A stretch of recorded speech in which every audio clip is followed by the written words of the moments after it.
world where time is money. Every Friday, Alan Knuckman and Scott Shellady duke it out in Traders Unplugged over who has the best profit-making plan. Good morning, guys. Round number one, fines. Banks shelled out $128 billion in fines for bad behavior. Is it good to own companies that pay penalties? My answer is yes. If you ain't cheating, you ain't trying. This is a who's who of banking stocks. It's my opportunity to talk about XLF. XLF has more upside. The banking sector is doing very, very well. But look at this list. JP Morgan, Citibank, Bank of America, Wells Fargo.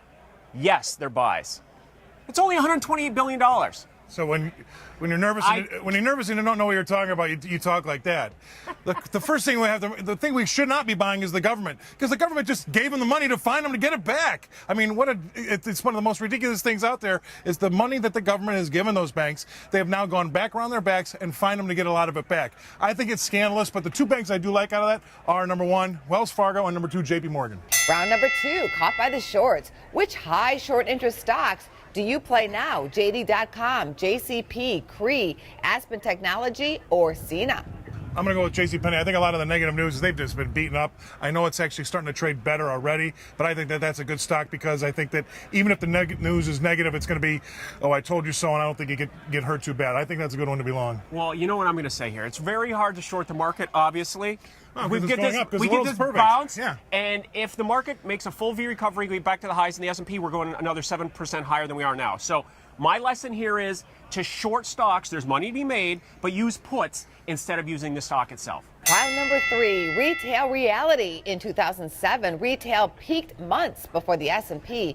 Is this a sign? I think people are getting wound up about retail, but you got to realize that the country has become homogeneous now. We have all the same stores in every city, and competition is fierce. That's the problem. Yeah, we have Baby Gap, we can clearly see in every city, especially every Chicago. corner. But I'll say this, is that yes, we have something to be worried about here, because if the consumer does not come back to rescue this economy, who's going to? It can't be China this time around. I'm very concerned about it. So keep watching those consumer stocks, because ultimately, look, we need everybody to empty their pockets on this one, and I don't think that's going to happen. The 10 years telling us we got something to worry about. Keep an eye on that as well. XRT is the ETF that tracks retail, and it's at the midpoint of the last 6 months and holding 84. So that's a strong sign. Because the stock market's high, everything's okay. Go spend. That's a strong sign. Because the stock market's high, the world's all right. Well, here's your bonus round question. Which fast food restaurant is slimming down on so-called diet fries? Burger King, duh.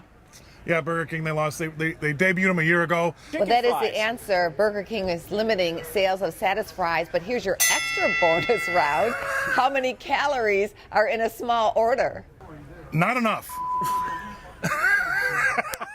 I finally got you. It's 190 calories, guys. That's the best thing you've ever said. Thanks for being on the show. First Business continues right after this.